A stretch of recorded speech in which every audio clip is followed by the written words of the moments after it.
तो आज हम बात करने वाले हैं कि जो हमारे किचन के इंचार्ज होते हैं, मीन्स हम पर्टिकुलर रेस्टोरेंट्स के बारे में बात करेंगे।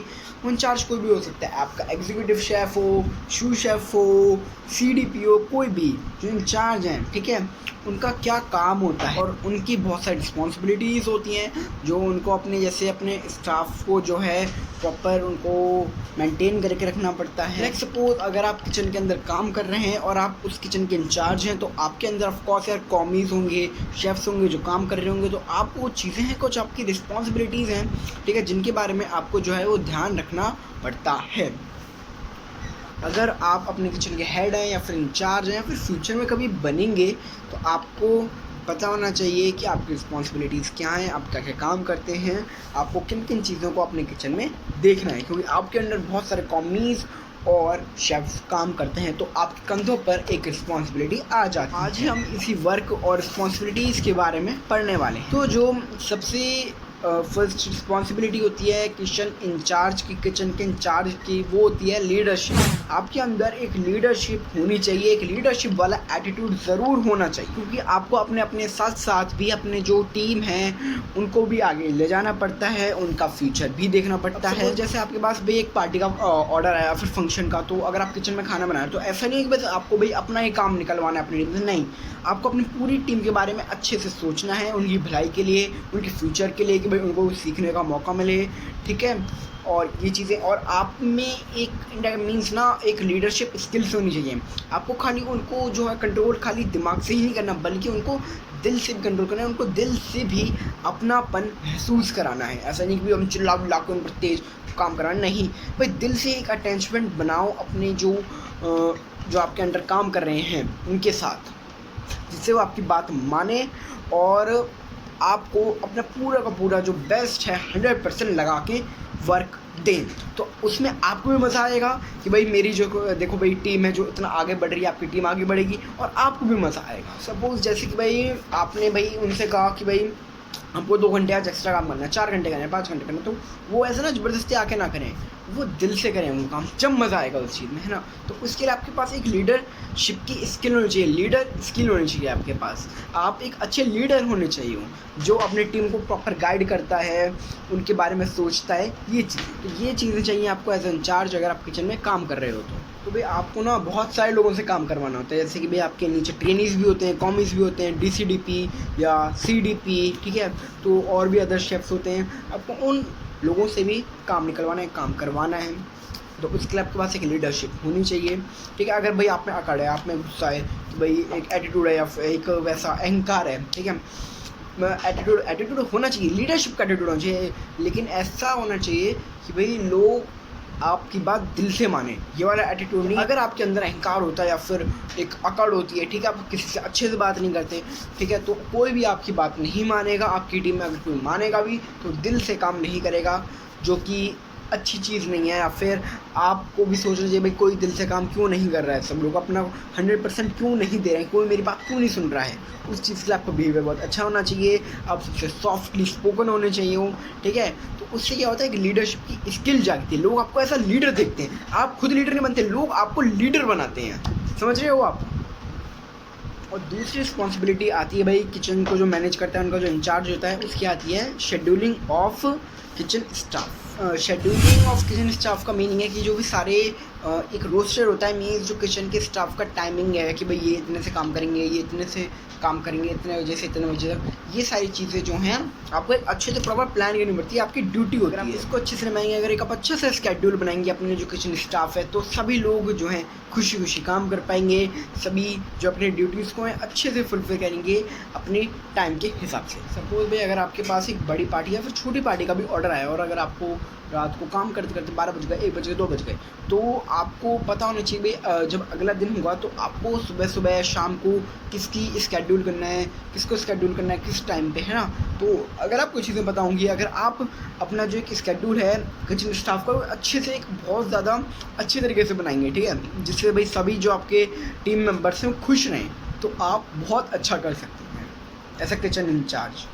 अगली जो तीसरी रिस्पॉन्सिबिलिटी है किचन इंचार्ज की, मैनेजर की, वो ये आती है कि training of kitchen staff. Means आपको जो है अपने जो किचन स्टाफ है उसको ट्रेन करना है अच्छे से। मीन्स अगर कोई डिश उनको नहीं आ रही तो भाई बताइए, सिखाइए कि भाई ये डिश ऐसे बनानी है, ठीक है। अगर उनको प्रेजेंट करना नहीं आता तो उनको बताइए ऐसे प्रेजेंट करना है। फिर वो अच्छे से प्रेजेंट नहीं कर रहे तो उनको दे और अच्छे से उसको कैसे प्रेजेंट कर सकते हैं। भाई फूड सेफ्टी, क्लीनिंग है, सब इन चीज़ों के बारे में हम नॉलेज दे सकते हो कि इन कैसी चीज़ों को हम फॉलो कर सकते हैं। या फिर कोई किचन का इक्विपमेंट है तो उसके बारे में आप उनको नॉलेज दे सकते हो, इन्फॉर्मेशन दे सकते हो। ये सारी चीज़ें आपकी आएंगी ट्रेनिंग ऑफ किचन स्टाफ के अंदर। इस तरीके से आप अपने जो किचन स्टाफ है उसको ट्रेन कर सकते हैं। तो इससे क्या होता है, जो आप हैं और आपकी टीम है उनके अंदर एक कॉन्फिडेंस भी आता है, और जो आपकी टीम है उनको भाई आपके ऊपर एक भरोसा जगने लगता है कि भाई इस इंसान को, हमारा इंचार्ज को बहुत अच्छी नॉलेज भी है जब आप उनसे शेयर करते हो तो, है ना।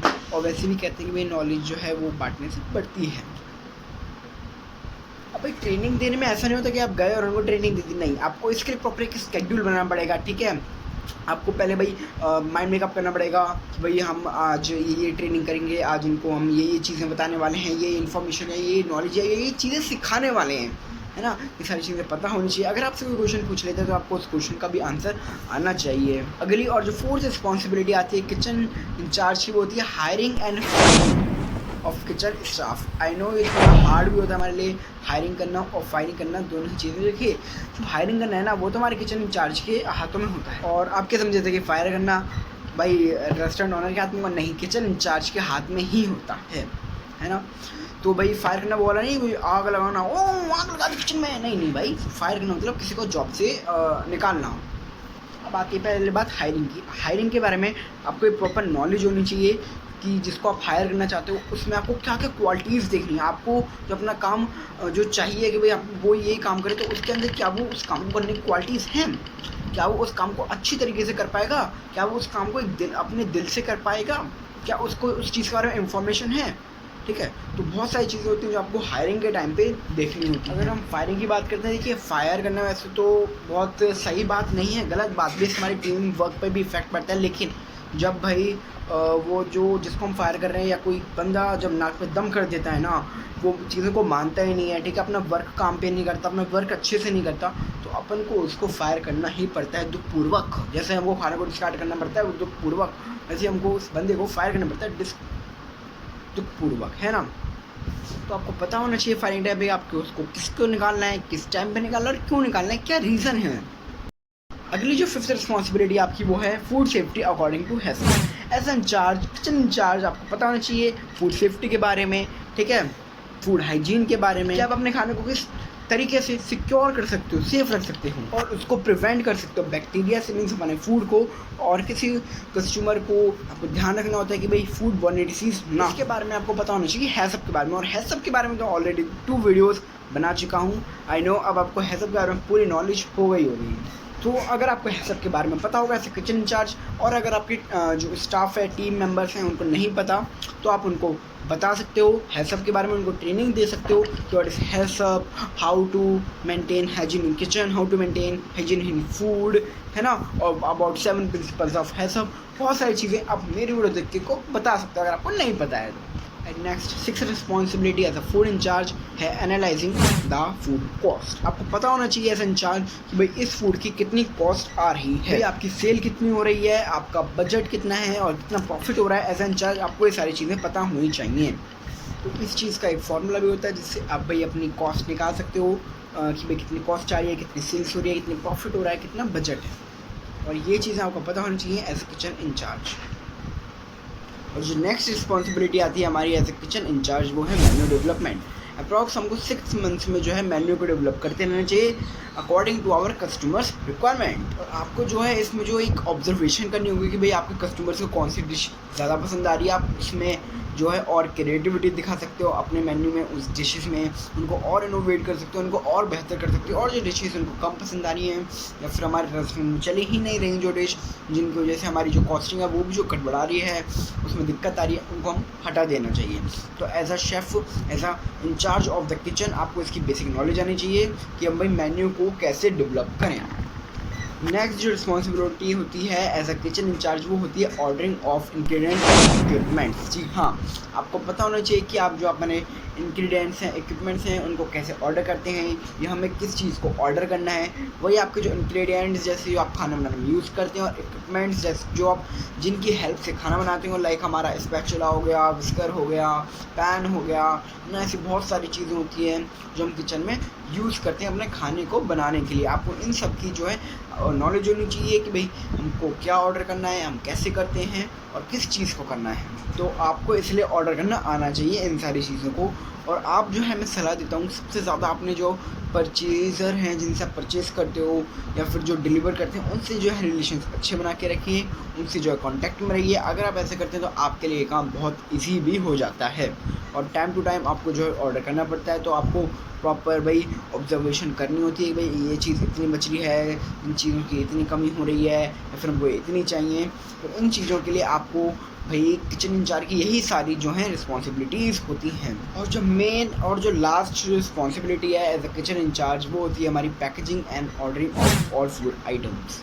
मीन्स हमको हमारे सभी फूड आइटम्स की जो प्रेजेंटेशन है उनको बहुत ही ज़्यादा अच्छा और सुंदर रखना है, बिल्कुल मनमोहक रखना है कि लाइक कोई भी जो कस्टमर देखे तो उसका मन हो जाए, उसका मन करे कि भाई खाना ही खाना है, ये तो वही डिश अपन हो। ठीक है, प्रेजेंटेशन आपको ऐसी रखनी चाहिए। और पैकेजिंग का भी आपको ध्यान रखना है। जब अगर आप डिलीवर कर रहे हो, किसी ने ऑर्डर करा है आपको फूड ऑनलाइन, ठीक है, या आपको डिलीवर करना है, तो आपको जो पैकेजिंग है वो प्रॉपर अच्छे से होनी चाहिए, सील टाइट होनी चाहिए।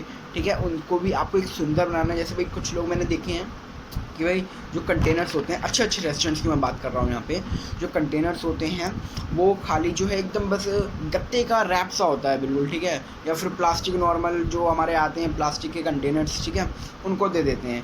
ऐसा नहीं करना आपको पैकेजिंग पर भी अपनी प्रेजेंटेशन पे ध्यान देना है। पैकेजिंग में आप ऐसा कर सकते हो, आप अपने जो रेस्टोरेंट है उसके जो नेम्स हैं उनके जो ड्राइंग्स हैं उसके थ्रू आप अपने पैकेज जो है पैकेजिंग की जो आपके बॉक्स आप यूज़ करते हो उनको आप उस तरह से बनवा सकते हो, उस पर आप अपनी ब्रांडिंग करवा सकते हो।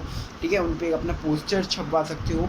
तो इससे क्या होगा, आपके बॉक्सेस भी बहुत अच्छे लगेंगे और आपकी जो पैकेजिंग है वो सील टाइट होनी चाहिए अच्छे से, मतलब एक सुंदर पैकेजिंग होनी चाहिए।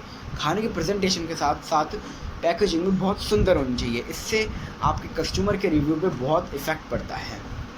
और एज अ किचन इंचार्ज ये सारी आपकी रिस्पॉन्सिबिलिटी। आई नो आपको ये वीडियो बहुत अच्छी लगी होगी, इससे आपको बहुत सारी नॉलेज भी मिली होगी। अगर आपको वीडियो अच्छी लगी तो इसको लाइक करिए, शेयर करिए, और अगर नहीं अच्छी लगी तो डिसलाइक करिए। और कमेंट्स में आप चीज़ें बता सकते हो जो मैं अपने नेक्स्ट वीडियो में इम्प्रूव कर सकता हूँ। जब तक के लिए thanks for watching and wait for the next video.